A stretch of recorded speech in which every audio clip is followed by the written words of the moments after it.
What do you really know about the narcissist? Think about that for a minute. Everyone, if you like the content, please like, subscribe, and share. Yes, day 3 of the freezing cold here in the Carolinas, a night video, which was completely unexpected.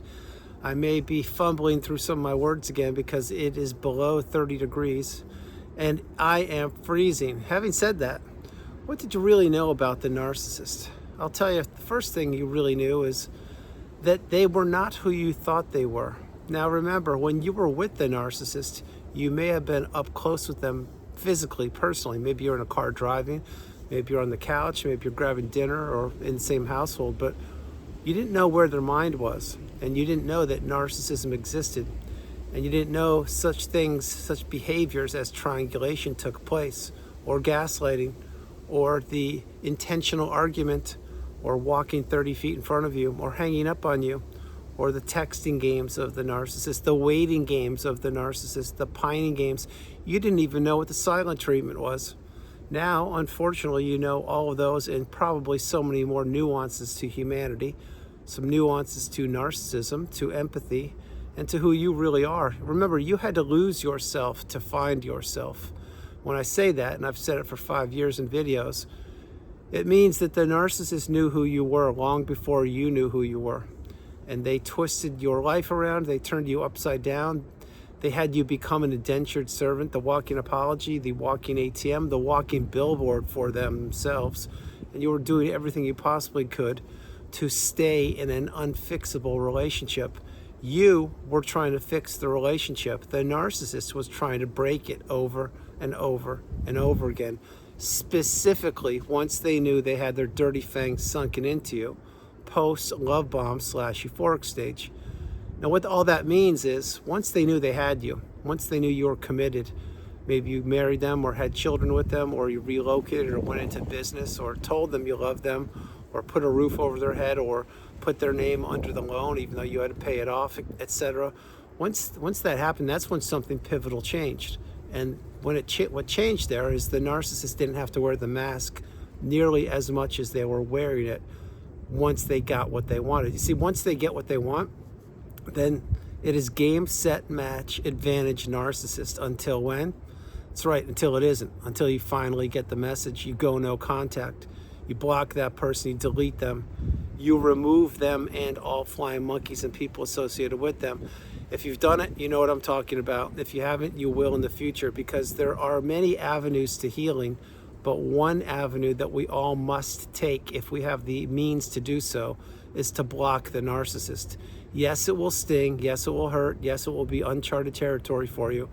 But the more you maintain blocking the narcissist, the stronger you get. The stronger you get, the clearer your mind gets. The clearer your mind gets, the more you realize that that relationship wasn't as bad as you thought it was.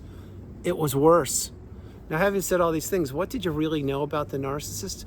You didn't know that they knew what they were doing. You didn't know that there were things out there known as supply sources. To you, you thought supply was just grab a shovel, I have to shovel snow, or grab Clorox or wipes or towels, paper towels, I'm out of them, I have to get more supply. Got it. Well, to the narcissist, supply is anything. It's a pet, it's a plane, it's a train, it is a phone call, it's a text, it's the phone itself. It's waking up early, it's going to bed late, it's juggling multiple relationships, it's needing to be needed, it's living in people's minds rent-free. And the whole time the narcissist is doing those things and so many other things, they're extracting resources, time, energy, love, empathy, everything it possibly can from the target. Another thing you didn't know about the narcissist was it wasn't just you in the relationship when you were with them. Very big and bitter pill to swallow here, but it's true.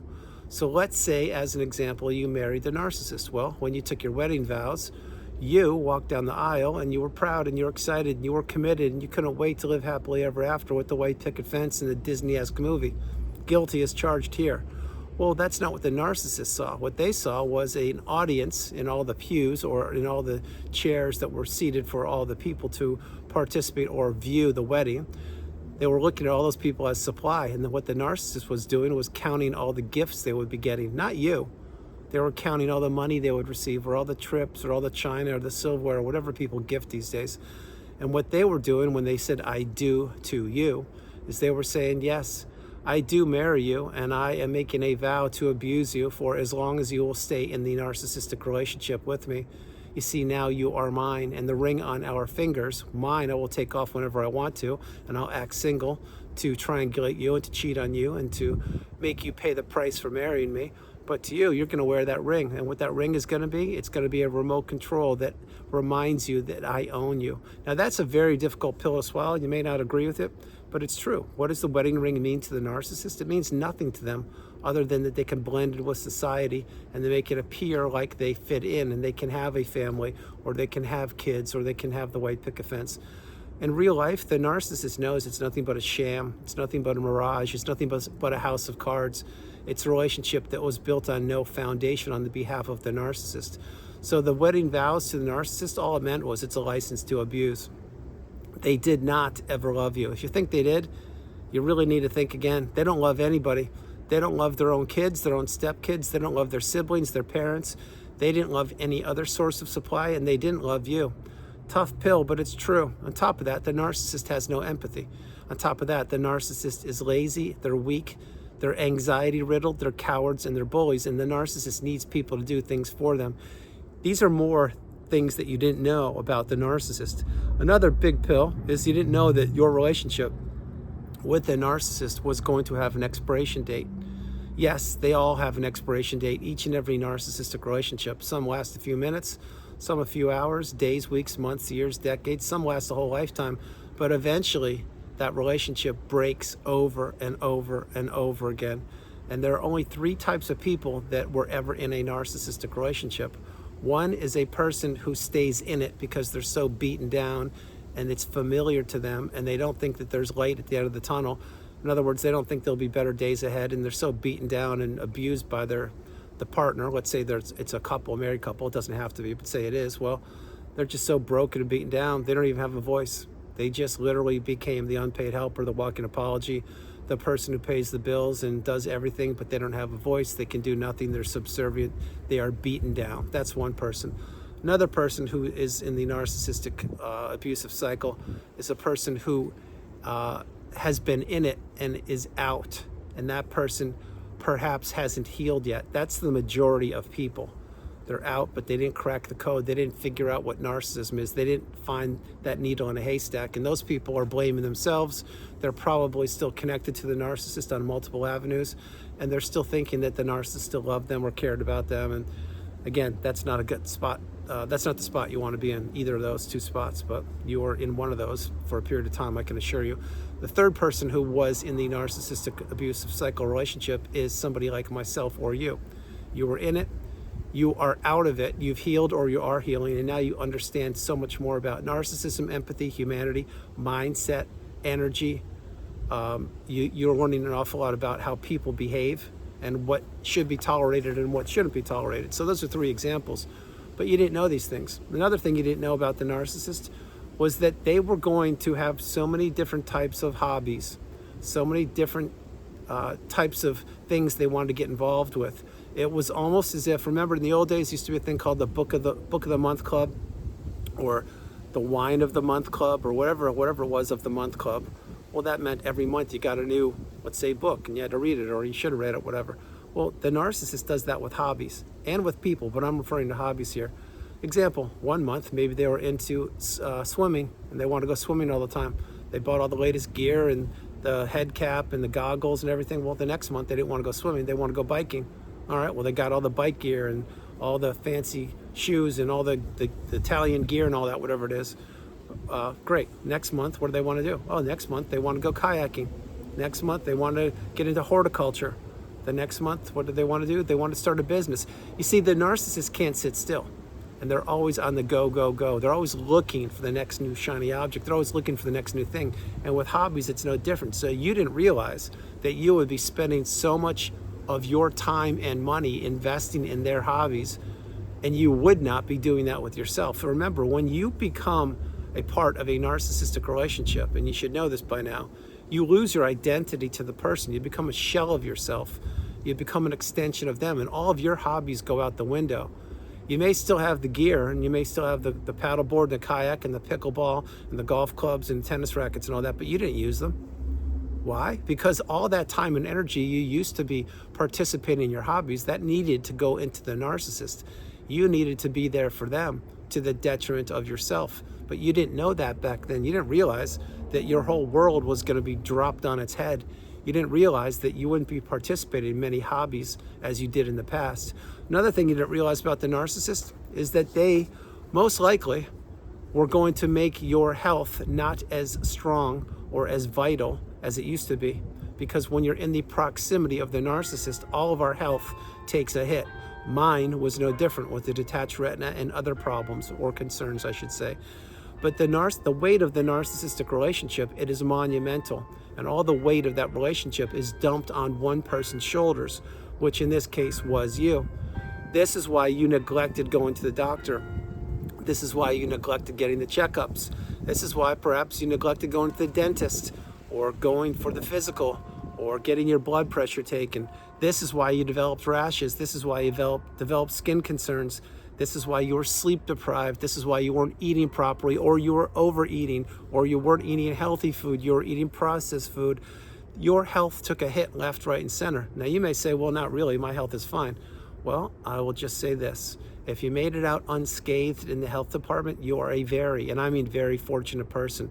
You should count your lucky stars. Most of us had health challenges that we had never experienced before and never have since, because of the toxicity of the relationship we were a part of. But we didn't know that back then. Another thing you didn't know about the narcissist was this, was if they had only told you, and of course they wouldn't, but if they had told you who they were and what they were going to do to you and what they had done to other people, if they were transparent and authentic and honest, then you would have run for the hills. So if they had knocked on your door when you first met them and said, here's a 2-page report, here's who I am, here's what I'm going to do, you will be punished, you will be abused, you'll be financially abused, you'll be isolated, you'll be crumbled up like a sheet of paper and thrown away in the freeway, essentially left for dead, and I'll be sitting there laughing and mocking at you because I've got a new ride about to pick me up because your ride just ran out of gas. If they told you that, you would have run for the hills. You would have said, I don't really know what you're talking about. I don't want to know. I don't need to know. I'll educate myself in my own time, but lose my phone number. Don't ever show up at this residence. And by the way, I don't know who you are. Disappear. But that's not what happened. So you didn't know that. That's another thing you didn't know about the narcissist. Another thing you didn't know about the narcissist is they are riddled, and I said this a little bit earlier, but they're riddled with anxiety.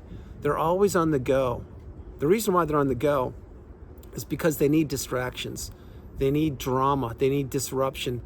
They need people to be pawns on an invisible chessboard, and they need to move these people around however they want to move them to get whatever they want at any one moment in time. And once the narcissist gets what they want, that tops them up with supply for maybe 10 minutes, maybe an hour, maybe a weekend, and then everything fades back to black. Everything fades back to zero. In other words, that bottomless pit is empty again, and the narcissist has to look elsewhere to top it up. Think of the narcissist as a cup or a glass, and in the glass there are 1,000 little holes, little punctures in the bottom of the glass, and every time the narcissist fills that glass up with what is known as supply, it goes right out of one of those holes, one of the 1,000 holes. So there's probably way more than 1,000, but let's just use that as the example.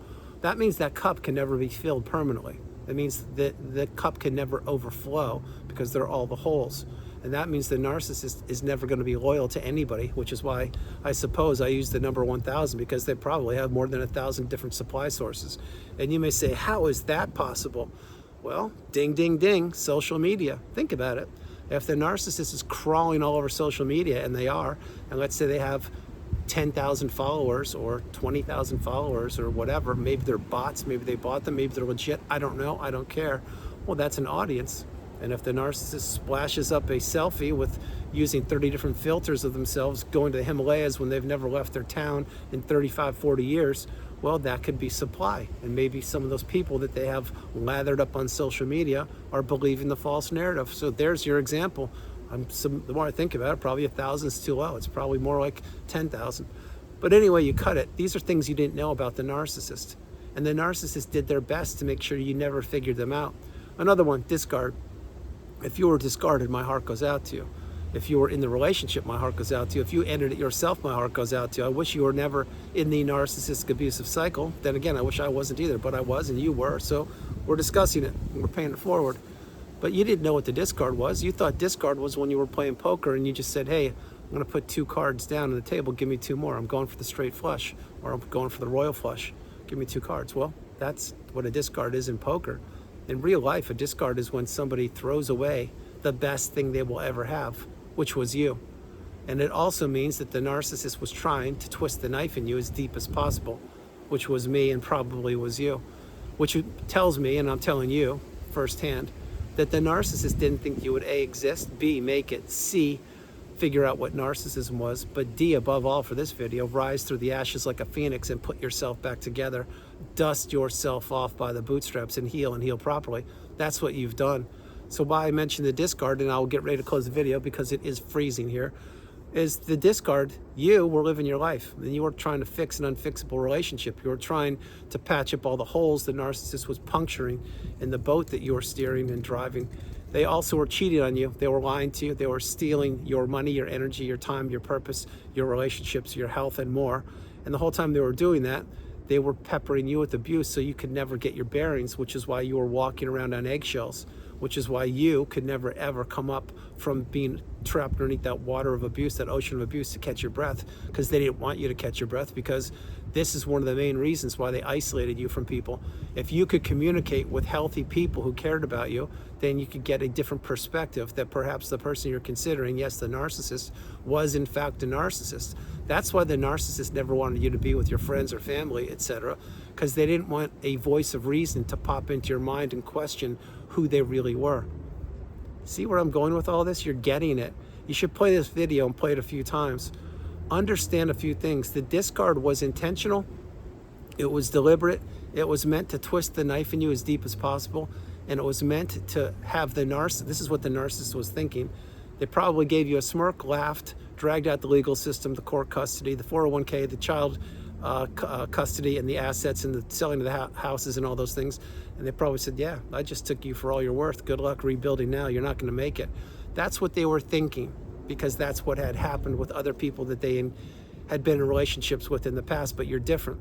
So what happened is you get the last laugh. What the last laugh means for this video is you're out of the cycle. You need to maintain no contact. You need to maintain your boundaries. You need to realize and recognize that you are stronger than you know. The narcissists took their best shots at you, but they failed, and they failed miserably. That's why you need to get off the radar of these people, become unhooverable, and you need to continue to focus on yourself and control what you can control. And remember, and this is for a person I had a one-on-one session with today, this is for everybody, but the person reminded me of it because I haven't said this in a while. You need to remember what the strongest word in the English language is. It is no, N-O. And when you say no to something or someone, you are saying yes to yourself. I'll say it again. The strongest word in the English language is no. It's 2 letters, N-O. When you say no to something or someone, you are saying yes to yourself. No is the kryptonite of the narcissist. They can't handle that. No is a superpower. No is a boundary. And no is something you can now say to any toxic person that should cross your path. My hope is nobody toxic is crossing your path, because you've elevated and ascended and either arrived at, or you will arrive at, the mountaintop, the pinnacle of indifference. But before I close the video, understand something. There are so many things you will never know about the narcissist. And the further you get away from them, the more you realize you don't want to know anything more about them. You've gotten closure from yourself. You've understood and learned the definitions in the glossary on the narcissistic abusive cycle. You know what you need to know, or you're learning it. There will be a point in time when you figure out to yourself you have all the answers. You're not, or you have most of the answers. You're not going to ever have all the answers, but you have enough information, enough validation, and enough confirmation as to who that person was, what they did, how they did it, why they did it, and you will never, ever allow that to happen again. I won't either. So once you wrap your head around that, then you realize, yeah, I'm fortunate I'm out, and I am stronger than I know. So that's the video, everyone. I hope you liked it. I loved doing it from the absolutely freezing Carolinas. This is Andrew. Namaste. Have a great afternoon, evening, or morning. No matter where you are on the planet, you are not alone. I love you all. And I'll talk to you tomorrow. I believe I'll be doing a day video tomorrow because I had so many sessions today, so it's an evening video. It is really cold here. I love the elements. I love the cold, the sun, the winter, fall, spring, all those things. But I learned something last night or yesterday. If it's below 30 degrees, it is a little too cold for this guy. I will still create videos, and if it's below 30, I will be going outdoors again, of course, no matter where I am on the planet. However, I am going to look a little closer at Mother Nature's weather schedule, and if I can get out and create the videos before it gets so cold, I will be doing that. I do my best every single day for you all. I do my best. I give you everything I have. All I care about is you breaking the cycle. Be the generational curse breaker. So I'm doing my part to pay it forward here in the freezing Carolinas. You're doing your part by consuming the video. Play this video, play it a few times, pay it forward to anyone who could use it, and understand that you are the priority. You come first, second, third. I love you all, and I'll talk to you tomorrow. Bye, everybody. It's so cold. Bye.